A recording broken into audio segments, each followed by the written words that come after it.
मेरे चैनल में आपका बहुत बहुत स्वागत है। सभी को मेरा नमस्कार। आज हम सुनेंगे मार्गशीर्ष मास की संकटी चतुर्थी की व्रत कथा। आइए शुरू करते हैं। पार्वती जी ने गणेश जी से पूछा कि अगहन कृष्ण चतुर्थी संकटा कहलाती है। उस दिन किस गणेश की पूजा किस रीति से करनी चाहिए। गणेश जी ने उत्तर दिया कि हे हिमालय नंदिनी, अगहन में पूर्ववर्त रीति से गजानन नामक गणेश जी की पूजा करनी चाहिए। पूजन के बाद अर्घ्य देना चाहिए। दिन भर व्रत रहकर पूजन के बाद ब्राह्मण को भोजन कराकर जौ, तिल, चावल, चीनी, घृत का सकला बनाकर हवन कराएं तो वह अपने शत्रु को वशीभूत कर सकता है। इस संबंध में हम एक प्राचीन इतिहास सुनाते हैं। प्राचीन काल में त्रेता युग में दशरथ नामक एक प्रतापी राजा थे। वे राजा अखेट प्रिय थे। एक बार अनजाने में ही उन्होंने एक श्रवण कुमार नामक ब्राह्मण का अखेट में वध कर दिया। उस ब्राह्मण के अंधे माँ बाप ने राजा को श्राप दिया कि जिस प्रकार हम लोग पुत्र शोक में मर रहे हैं, उसी बात तुम्हारा भी पुत्र शोक में मरण होगा। इससे राजा को बहुत चिंता हुई। उन्होंने पितृयष्टि यज्ञ कराया। फलस्वरूप जगदीश्वर ने राम रूप में अवतार लिया। भगवती लक्ष्मी जानकी के रूप में अवतरित हुई। पिता की आज्ञा पाकर भगवान राम सीता और लक्ष्मण सहित वन को गए, जहां उन्होंने खरदूषण आदि अनेक राक्षस व राक्षसियों का वध किया। इससे क्रोधित होकर रावण ने सीता जी का अपहरण कर लिया। सीता जी की खोज में भगवान राम ने पंचवटी का त्याग कर दिया और ऋषिमुख पर्वत पर पहुंचकर सुग्रीव के साथ मैत्री का तत्पश्चात सीता जी की खोज में हनुमान आदि वानर तत्पर हुए। ढूंढते ढूंढते वानरों ने गिद्धराज संपाति को देखा।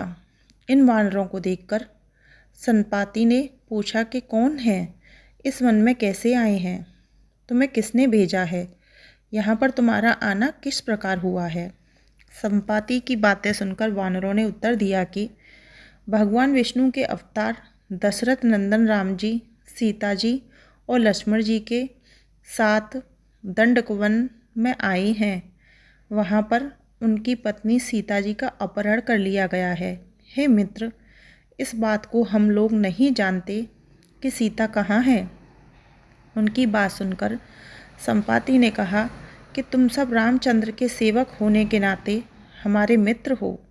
जानकी जी का जिसने हरण किया है और वह जिस स्थान पर है वह मुझे मालूम है। सीता जी के लिए मेरा छोटा भाई जटायु अपने प्राण गंवा चुका है। यहाँ से थोड़ी ही दूर पर समुद्र है और समुद्र के उस पार राक्षस नगरी है। वहाँ अशोक के पेड़ के नीचे सीता जी बैठी हुई हैं। रावण द्वारा अपहरण सीता जी अभी भी मुझे दिखाई दे रही हैं। मैं आपसे सत्य कह रहा हूँ, सभी वानरों में हनुमान जी अत्यंत पराक्रमशाली हैं, अतः उन्हें वहाँ जाना चाहिए। केवल हनुमान जी ही अपने पराक्रम से समुद्र लाद सकती हैं, अन्य कोई भी इस कार्य में समर्थ नहीं है।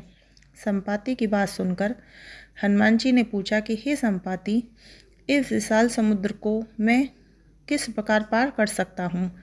जब हमारे सब वानर उस पार जाने में असमर्थ हैं तो मैं अकेला कैसे पार जा सकता हूँ। हनुमान जी की बात सुनकर संपाति ने उत्तर दिया कि हे मित्र, आप संकटनाशक गणेश चतुर्थी का व्रत कीजिए। उस व्रत के प्रभाव से आप समुद्र को क्षण भर में पार कर लेंगे। संपाति के आदेश से संकटी चतुर्थी के उत्तम व्रत को हनुमान जी ने किया। हे देवी, इसके प्रभाव से हनुमान जी क्षण भर में समुद्र को लांघ गए। इस लोक में इसके समान सुखदायक कोई दूसरा व्रत नहीं है। श्री कृष्ण जी कहती हैं कि महाराज युधिष्ठिर, आप भी इस व्रत को कीजिए। इस व्रत के प्रभाव से आप क्षण भर में अपने शत्रुओं को जीतकर संपूर्ण राज्य के अधिकारी बनेंगे। भगवान कृष्ण का वचन सुनकर युधिष्ठिर ने गणेश चतुर्थी का व्रत किया। इस व्रत के प्रभाव से वह अपने शत्रुओं को जीतकर राज्य के अधिकारी बन गए। तो यह थी हमारी गणेश चतुर्थी की कथा। अगर आपको वीडियो पसंद आई हो तो चैनल को सब्सक्राइब करें और वीडियो को लाइक शेयर अवश्य करें।